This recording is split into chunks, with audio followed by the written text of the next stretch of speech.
कि voice of media को आने वाले टाइम में ऐसी ऊंचाई पर पहुंचाए कि पूरे देश में क्या पूरे दुनिया में आज 78 देशों में है और आने वाले समय में कुछ ही समय में ये 100 से पार होनी चाहिए। प्लीज सभी साथी सहमत हैं? धन्यवाद। सभी का बहुत बहुत धन्यवाद यहाँ आने पर, और खासकर जींद की जो टीम है उन्होंने तो कुछ कर दिखाया, उनके लिए बहुत बहुत आभार, बहुत बहुत धन्यवाद।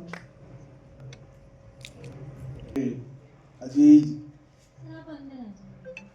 सतपाल शर्मा जी, जिन्होंने मुझे आज यहाँ बुलाकर मान सम्मान दिया। मैं कीर्ति गर्ग सिरसा से हरियाणा प्रदेश व्यापार मंडल का सिरसा का शहरी अध्यक्ष हूँ, और मेरी आदत है कि मैं सोशल मीडिया पे एक्टिव रहता हूँ। शायद इसी गुण को देखकर आज मुझे आप लोगों ने यहाँ पर इनवाइट किया है। मैं आप लोगों का धन्यवाद करता हूँ। हमारी आवाज़ हर समय उठाने के लिए सहारा चाहिए होता है, सच्चाई के साथ साथ देना होता है, और वो काम करते हैं आप लोग। हमारी बात प्रशासन तक पहुंचाते हैं, जनता तक पहुंचाते हैं, और हम व्यापारियों का दर्द आप लोगों के माध्यम से ही जनता तक पहुंचा सकते हैं।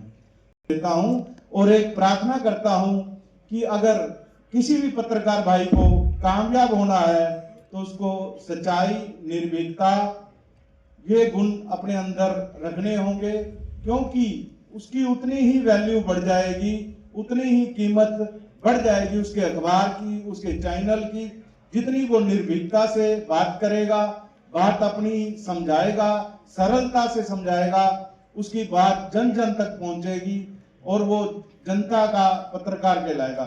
जय हिंद, जय हरियाणा, जय भारत।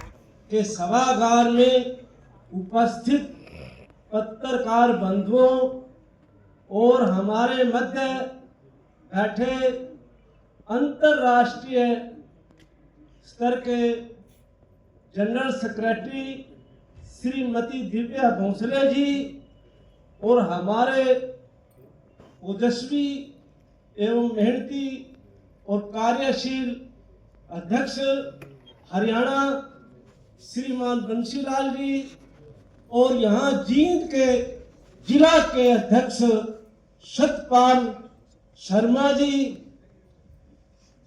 और हमारे को दिल्ली से लेकर जो लेह लद्दाख तक की जिम्मेदारी मिली हुई है, उत्तर भारत के प्रतिनिधि कर रहे हम दिन रात जितने भी देश भर के पत्रकारों से जो अपनी समय समय पर समस्याएं बताते हैं, हम उनका अपने वॉइस ऑफ मीडिया जो अंतर्राष्ट्रीय स्तर पर हमारा संगठन है उसके माध्यम से प्रयास करते हैं कि उनकी समस्याओं को हल किया जाए।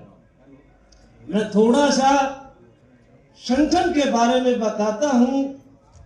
हमारे अंतर्राष्ट्रीय अध्यक्ष श्रीमान संदीप काले जी, जो कि एमए मैस कम्युनिकेशन और एमफिल इन मैस कम्युनिकेशन है, जो कि महाराष्ट्र से संबंध रखते हैं, और वहां से उन्होंने कोरोना काल में 21 पत्रकारों के साथ यह संगठन शुरू किया।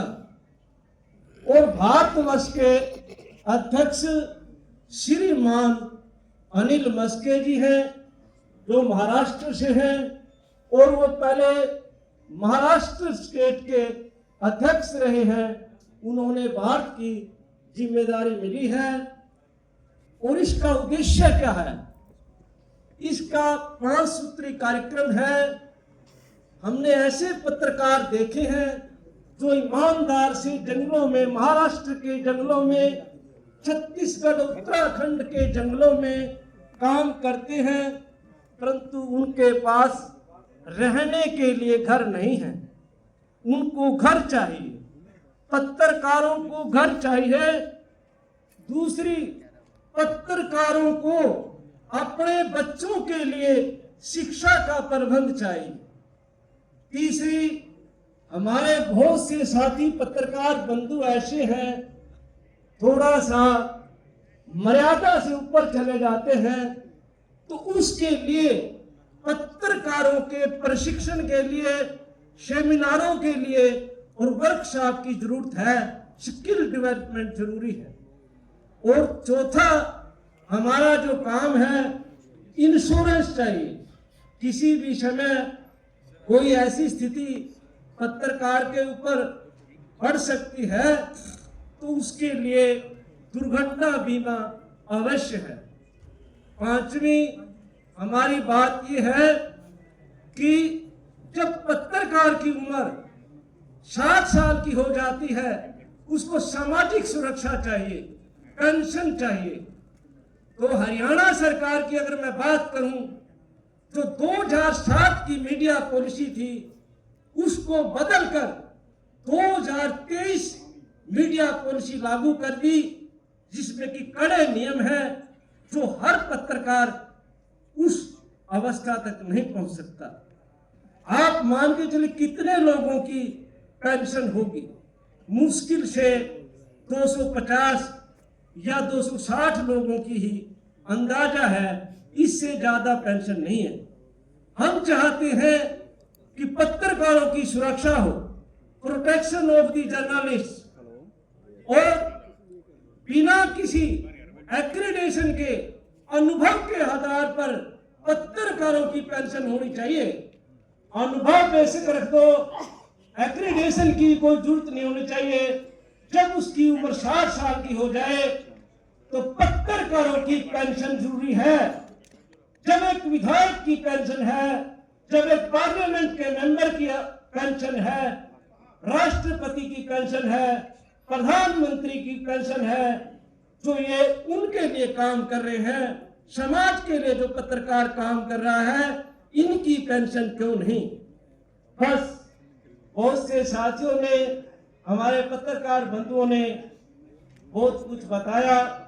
हम आप लोगों का इस सभागार में पहुंचने पर धन्यवाद करते हैं, और हम चाहते हैं कि शीघ्र ही हम पूरे वर्ल्ड में सैकड़ों देशों में पहुंचेंगे।